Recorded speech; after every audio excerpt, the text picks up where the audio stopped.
Então, vamos lá. Voltando, então, para nossa aula aqui. Todo mundo me ouvindo, gente? Está me ouvindo? Sim. Bora. Então, tá bom. Então, olha só. Quando eu chego no trovadorismo, eu tenho todas as características da Idade Média, né? Então, o feudalismo, a economia o senhor feudal, que tinha o poder sobre os servos, enfim, o teocentrismo, poder limitado do rei, depois a gente vai ver os detalhes, né, no período, uma imobilidade social.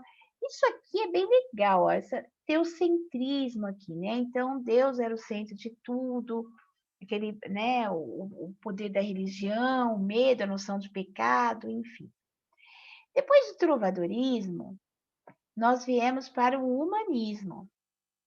No humanismo, o que começa a acontecer na história? Começa, né, a enfraquecer o feudalismo, queda do feudalismo, início do comércio, né? Deixa eu ver, gente, se eu tenho gente esperando na sala, não. Início do comércio, é, o que mais? Começam a surgir algumas questões, algumas vilas, os burgos, que vão dar início depois às primeiras vilas, desculpem. Então, muda o cenário começa a mudar. E aí, ó, a gente veio para o antropocentrismo. Então, aqui era o teocentrismo, no humanismo, o nome já diz, antropocentrismo, desculpem, o homem passa a ser o centro das coisas. Se começa, eu vou chamar de acreditar nas questões do homem, né? Olhar para esse homem. Ele começa a ter uma voz maior. Ok. Saindo do humanismo, nós chegamos no outro período literário, que vai ser o classicismo. Esse classicismo vai coincidir com a Renascença, com o Renascimento. Então, aqui nós vamos ter o Renascimento, que vem com toda a força da cultura clássica, da antiguidade clássica, né? Com todas essas características. Por outro lado, estão acontecendo as grandes navegações. A Europa está chegando no resto do mundo, vamos dizer assim, na América.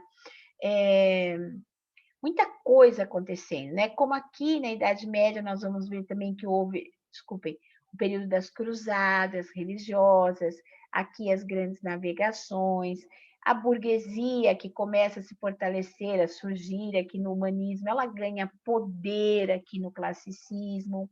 Então já existe uma outra relação comercial, né?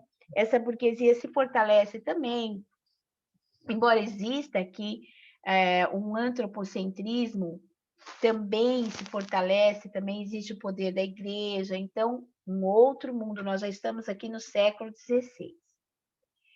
Quando nós chegamos aqui, ó, finzinho do século XVI, e o século XVII, do classicismo, nós vamos para o barroco. Então, ele coincide com esse período. É um período aqui, ó, esse aqui é o período histórico. Quais são os pontos que eu destaquei para vocês? Muita coisa aconteceu aí, ainda continuavam as grandes navegações, continuava a colonização da América, começam a surgir alguns movimentos de libertação, a escravidão, né? Nos países americanos, as colônias estimulando essa escravidão, enfim, muita coisa fervendo, mas o que eu coloquei aqui para vocês, o movimento da reforma religiosa e a contra-reforma religiosa, porque essa questão histórica aqui vai ter uma influência muito grande na formação da obra barroca, vai bater direto aqui, essa ambiguidade, esse conflito, sabe? Essa coexistência do teocentrismo e do antropocentrismo aqui, isso é muito importante, né, para a formação desse período barroco. Se vocês perceberem, olha, o barroco, ó que louco, ele é o único que não tem o ismo. né? Nós temos trovadorismo, humanismo, classicismo, arcadismo, romantismo, mas o barroco é um outro nome, né? Ele não tem esse sufixo. Na verdade, o barroco foi um período que falava da irregularidade, ele falava da ambiguidade, ele falava das diversas formas. Foi um período em que se coexistiram as duas forças, né? O antropocentrismo de um lado e o teocentrismo de outro. Houve um momento, historicamente, que a Igreja Católica perdeu a força, ela sofre um cisma, uma rachadura, uma quebra, né? Que veio com o protestantismo, e aí ela que é a reforma religiosa, e vem a força nessa tentativa de se recuperar, que é o movimento da contra-reforma. Então, o barroco fala dessa ambiguidade, fala desse antagonismo, fala na escultura, nas artes plásticas, né? Ele joga com o que é antagônico, com a luz, com a escuridão, a linguagem dele é diferente. Então, nossa, é bem legal esse período mesmo. E aí, ele ganhou esse nome. Existem algumas teorias, tá? Mas uma delas, e acredito que a mais aceita, barroco, é o nome dado a uma pérola raríssima. Ela é muito rara e ela não tem aquele formato regular da pérola, porque a pérola é uma esfera absolutamente perfeita, né? E o barroco, a característica é uma pérola que não tem essa característica, ela tem uma característica justamente de não ter o formato da pérola. Então, como existe, né? Então, me parece que esse nome surgiu daí. Existem várias teorias, mas a mais aceita é essa. Saindo do barroco, né, que é esse período aqui turbulento, aqui nesse período nós tivemos, nossa, vou até colocar aqui para vocês, olha, tem uma questão histórica aqui muito importante, a noite de São Bartolomeu, já que estamos falando de Bartolomeu, de questões históricas, né? Muito importante aqui. Depois nós vamos ver com detalhes, mas a noite de São Bartolomeu foi uma das noites mais sangrentas da história, né? Um massacre dos católicos em cima dos protestantes. Depois a gente vai ver isso, certo? Aí nós saímos aqui do barroco entre o arcadismo. O arcadismo, olha, já pega, tá vendo? A metade do século XVIII e o século XIX. Só lembrando vocês, olha, 15 é século XVI, 16 é século XVII, né? Lembram disso. Por quê? Porque a gente conta de 1701, eu já estou no 18º século, né? Porque se a gente contar 1756 como século XVII, nós não estamos contando do ano 1 até 100, certo? Então, nós temos aqui nesse período, nós vamos ter a Revolução Francesa, nós vamos ter um sentimento nacionalista, por conta dessa influência aqui da Revolução Francesa, vão pipocar em todas as colônias movimentos de independência, tá? Muito legal. Aí nós temos o quê? Saiu do arcadismo, nós vamos para o romantismo. Aqui no romantismo, nós vamos ter o reflexo, da verdade, do fracasso da Revolução Francesa, tá? O que a gente chama de fracasso, assim, dos ideais, desculpem, da Revolução Francesa. Nós vamos ter o mal do século, né? Aqui, nós vamos ter a questão da tuberculose se espalhando e matando gente, muita gente. Nós vamos ter a ascensão da burguesia, essa burguesia que ganha poder aqui no classicismo, ela tem muita força aqui no romantismo também. Então, nós vamos ter uma economia voltada para as questões da vantagem, do lucro, do capital, né? Aqui no realismo, nós vamos ter, então saímos do romantismo, viemos para o realismo, nós vamos ter o predomínio da ciência, o predomínio da razão, movimentos de abolição da república, gente, abolição da república é muito, abolição da escravidão, proclamação da república, né? Então, um processo de industrialização maior, com esse processo de industrialização surge a classe proletariada, enfim. Então, começam a surgir aqui algumas características desse contexto histórico. Vocês veem que, olha, o realismo, nós já estamos no século XIX, tá? Esse cientificismo aqui, o predomínio da razão aqui, esse cientificismo, também existe uma evolução da ciência, tá? Algumas descobertas, evolução da ciência, valorização do pensamento científico. Nem vou falar sobre isso nesse momento de nossas vidas.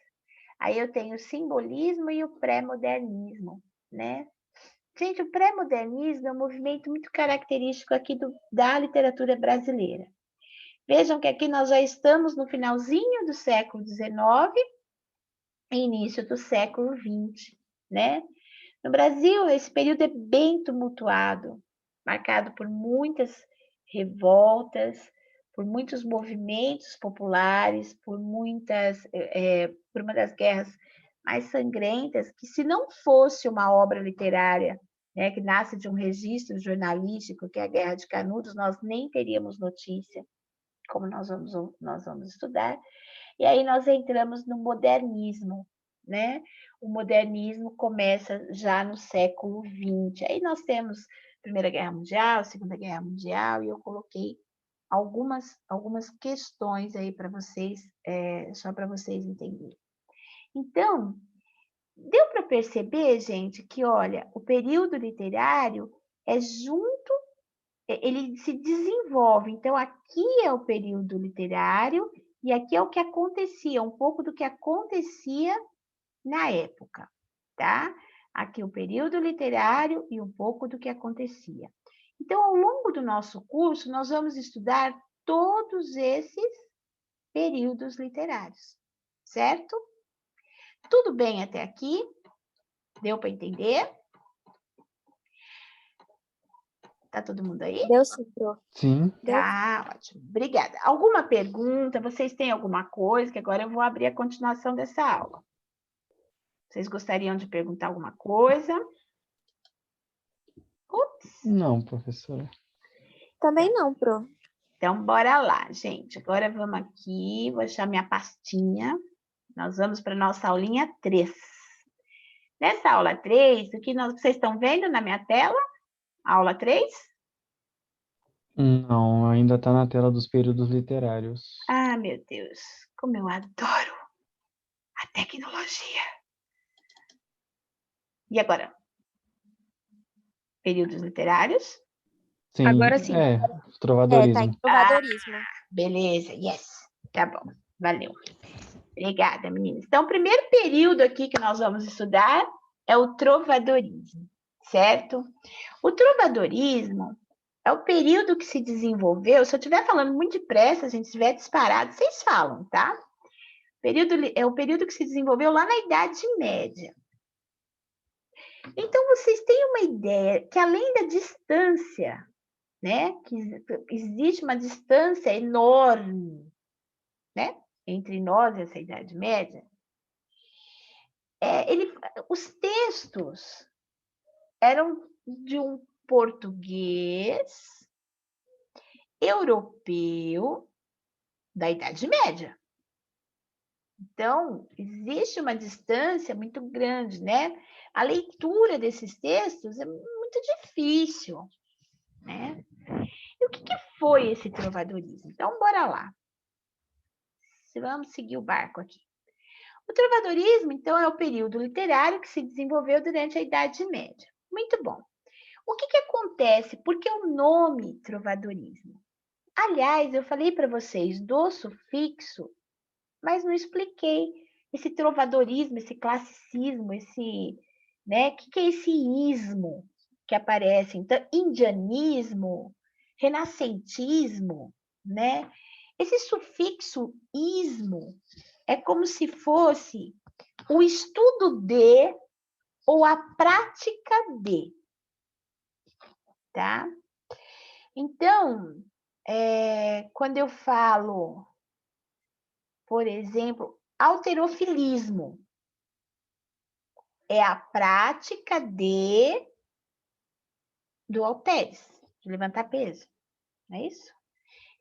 Atletismo é a prática de ser atleta, de praticar, né, exercício, sei lá. Aí o que acontece, então? Por isso esse ismo. Então, esse ismo, vamos entender, entre aspas, a prática das trovas, o estudo das trovas, certo? Então, o trovadorismo, ele marca um período, né, em que se destacavam, na verdade, houve um destaque maior para o gênero lírico, tá? Esse nome vem da palavra trovadores. E os versos, na verdade, a poesia, os versos eram chamados de trovas. Os trovadores eram aqueles que compunham e que cantavam a sua obra. No caso, as cantigas, tá? Então, eles eram os trovadores. E eles espalhavam as suas trovas pelos feudos e pelos lugarejos próximos aos feudos, quando já estiverem formando, né, os vilarejos que ficavam em torno dos feudos ali. Aí, que depois vão formar os burgos. Então, era essa conexão aqui. No trovadorismo, a poesia teve uma maior expressão, mas houve também uma produção muito legal em prosa, tá? Que foram as novelas de cavalaria. Lembrando para vocês que a produção em prosa não significa diálogo. A produção em prosa é aquele texto que não é feito em versos, certo? Então, nesse período, né, nós tivemos uma produção lírica, que vai ser marcada pelas cantigas, e em prosa, pelas novelas de cavalaria.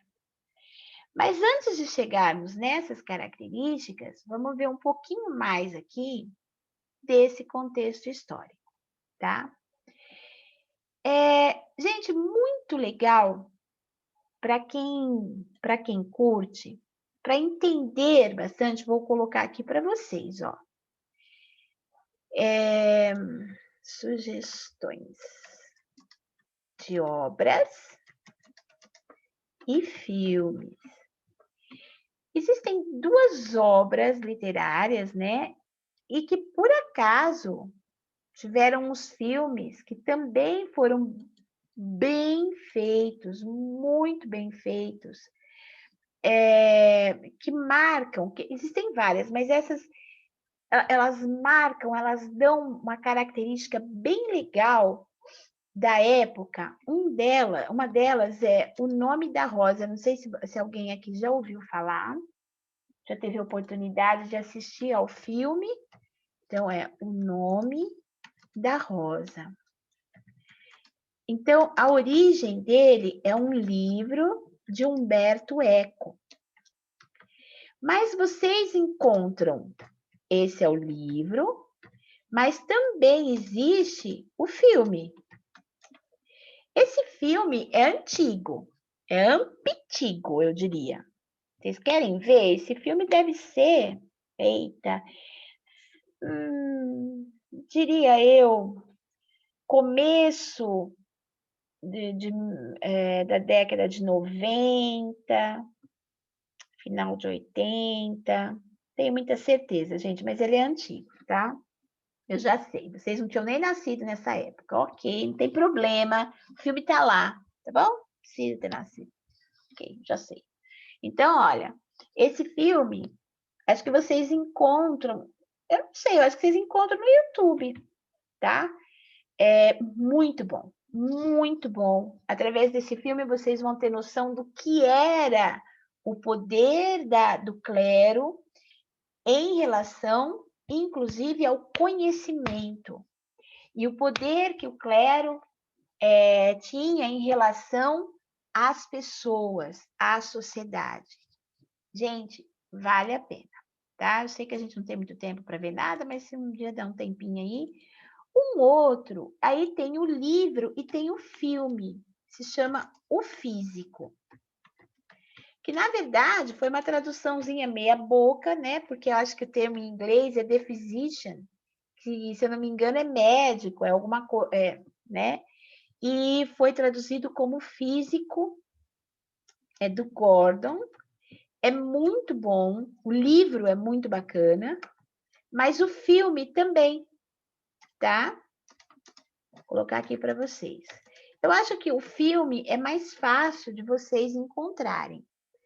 O filme não é tão rico quanto o livro, mas o que é importante aqui, que é a questão do conhecimento, ele traduz legal, e ele fala da peste negra, tá?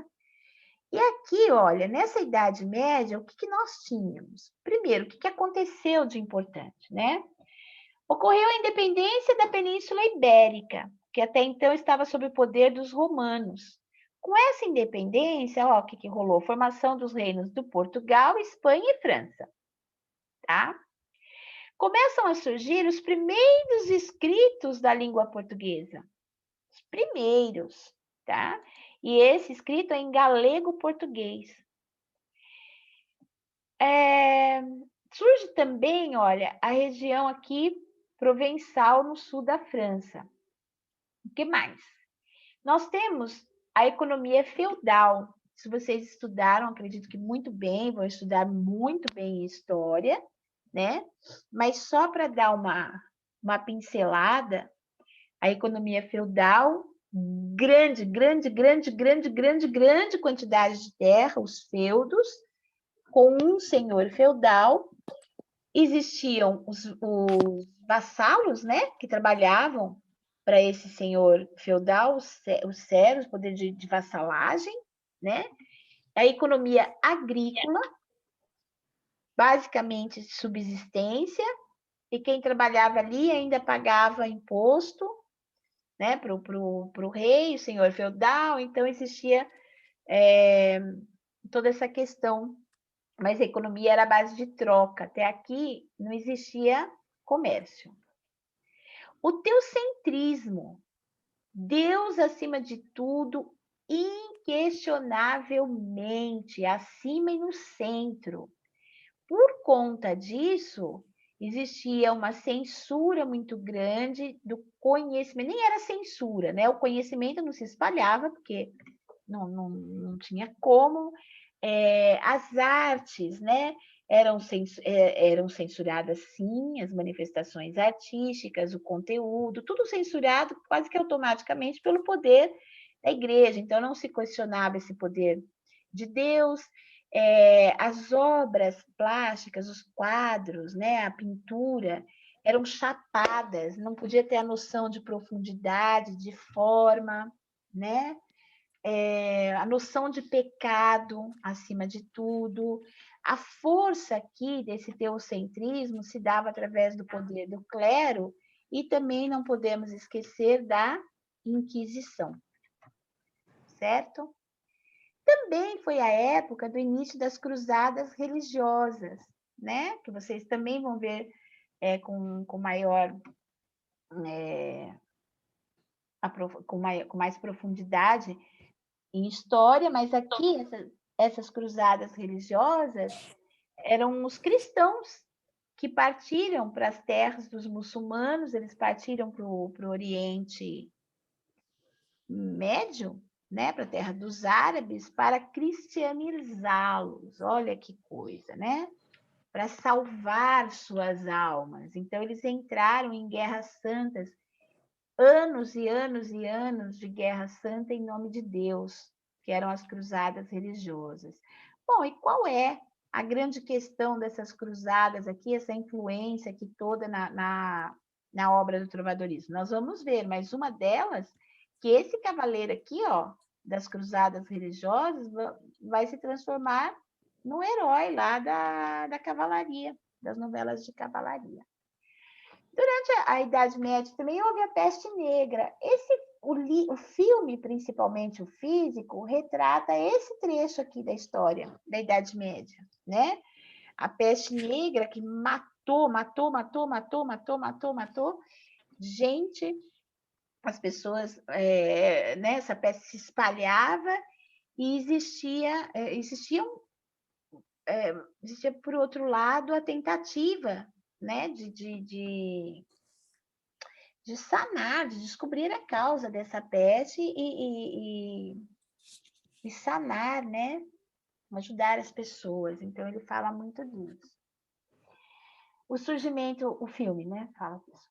O surgimento do comércio aqui já no finzinho, tá? Mas para o finalzinho da Idade Média, o surgimento do comércio, e aí começa a nascer a burguesia. A fundação da Universidade de Coimbra, vocês vão vendo que é porque vai terminando, né? Vasco da Gama parte a caminho das Índias. Aqui nós temos a dinastia de Aves, no governo de Portugal, e começam as primeiras navegações. Então, quando a gente chega aqui, né, nesse contexto, esse contexto vai dar origem a um tipo de arte. Aqui, olha, a Ana Raquel fez uma pirâmide social, porque essa pirâmide social na Idade Média também vai ser importante para nós entendermos a obra. E ela colocou aqui, né? Então, como que era essa pirâmide? Não havia mobilidade. Mobilidade na pirâmide é assim, alguém que nascesse aqui, ó, servo, camponês, de repente virada à nobreza, não rolava, tá? Às vezes aqui, ó, um filho de camponês era protegido de um cavaleiro ou de alguém da igreja, então ele podia frequentar aqui ou se tornar cavaleiro, auxiliar de cavaleiro, ou pertencer à igreja, mas mesmo dentro do clero existiam as questões de divisões sociais. Nossa, que novidade, né? Uau! Então, existia o rei, né, que tinha um poder muito grande, um poder absoluto, e esse rei, na verdade, era visto nessa época como um representante de Deus na Terra. Abaixo dele, a alta nobreza, que era formada pelos senhores feudais, os duques e o alto clero, tá? Arcebispos e cardeais. Depois, nós tínhamos os cavaleiros. Então, esses cavaleiros eram os homens que protegiam, que lutavam por esse rei, que protegiam esse rei, que vão ser protagonistas de muitas novelas de cavalaria, né? E que saíam e que lutavam pelo rei e que foram as cruzadas religiosas, tá? E aqui embaixo, na base da pirâmide, nós tínhamos os camponeses, os servos da gleba e os soldados. Então, isso daqui é o retrato da sociedade que vai assistir e participar do nascimento do trovadorismo, certo? Então, vamos colocar um Szinho aqui. Então, houve o predomínio da poesia, como eu falei para vocês, né? E aqui nessa classificação dos trovadores, olha que louco, nós também enxergamos uma classificação diferente, baseada nas classes sociais deles. Vocês já devem ter ouvido falar em segrel, jogral, menestrel, né? Soldadeira a gente não ouve muito não, mas menestrel, né? Quem são eles? Na verdade, são tipos de trovadores, tá? O trovador é chamado de trovador aquele, vou chamar de poeta, tá? aquele que cantava as trovas, fazia as trovas, mas ele pertencia à nobreza. Ele pertencia a essa nobreza, ele era da classe social dominante, né?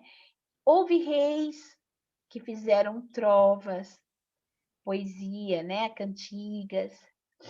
O ambiente descrito nessa poesia era palaciana, era o ambiente da corte. Aquele que era chamado de segrel, que é o que cantava as trovas também, compunha as trovas, mas ele já recebia o nome de segrel, ele não pertencia à classe da nobreza. Ele era um fidalgo em decadência. Então, de alguma forma, ele tinha perdido o poder, ele estava, vamos dizer assim, não acredito que isso vai acabar logo já. Ele estava em decadência, ele estava sem dinheiro, ele não era mais nobre. Por algum motivo, ele tinha perdido os privilégios, tá? Não gozava mais dos privilégios da corte. E ele tinha se tornado um andarilho. Então, esse segrel era o trovador, mas que se tornou um andarilho e foi viver da arte. Foi viver da arte dele na praia, né? Então, ele foi viver das trovas, de cantar trovas, de fazer trovas, de andar pelo vilarejo, mas ele não era chamado de trovador. Existia também o jogral.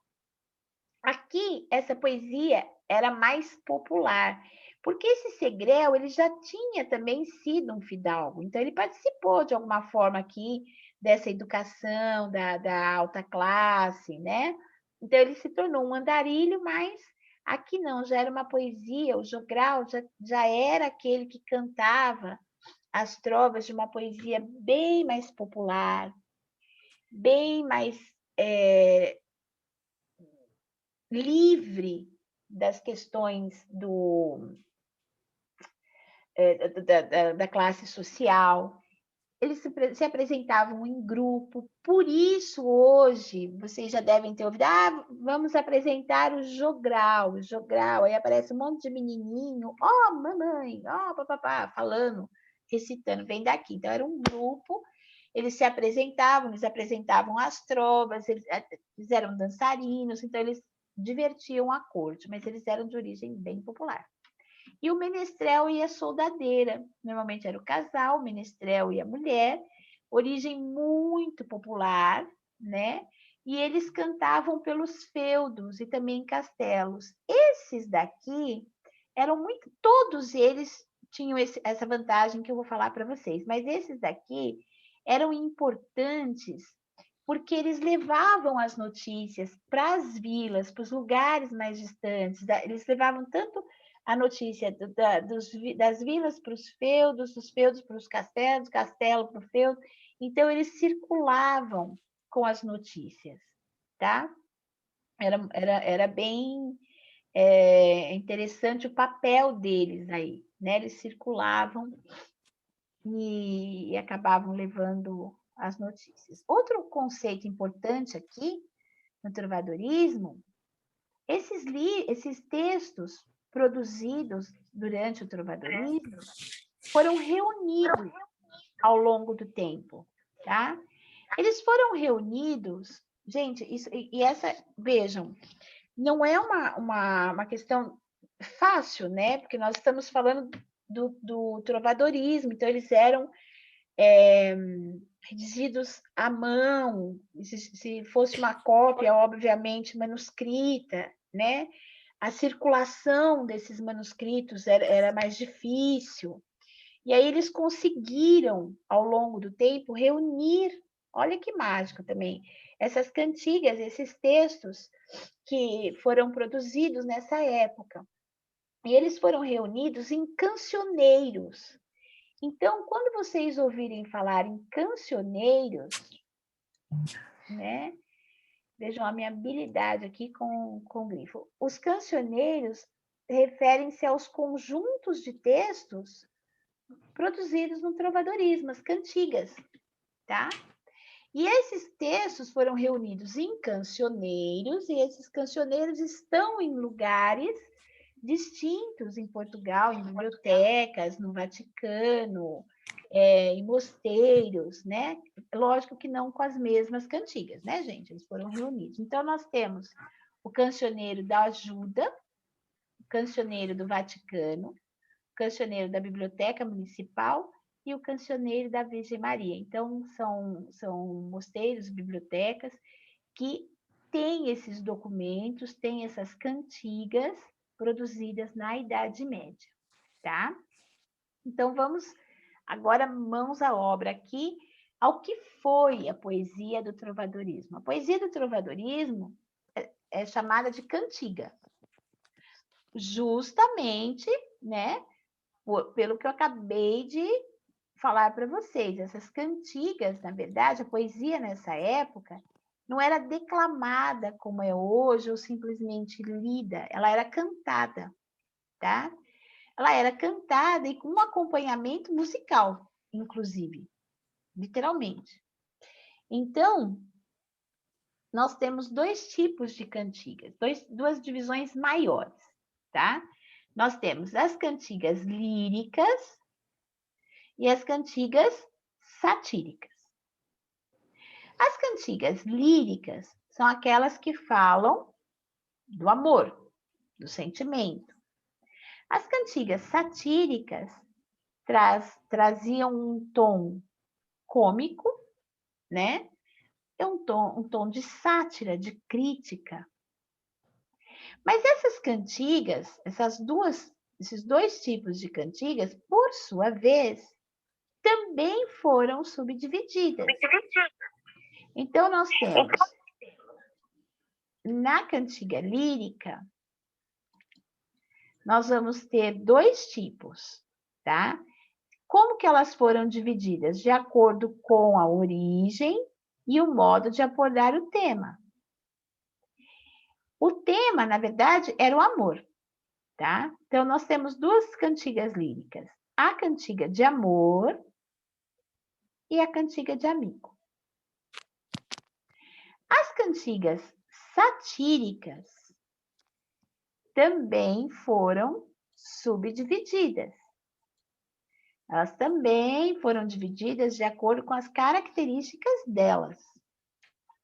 E o tema? As satíricas são as cantigas de escárnio e a cantiga de maldizer, tá? Então, vamos lá. Vamos ver agora as principais características de cada uma delas, tá bom? Então, vamos começar por aqui, ó.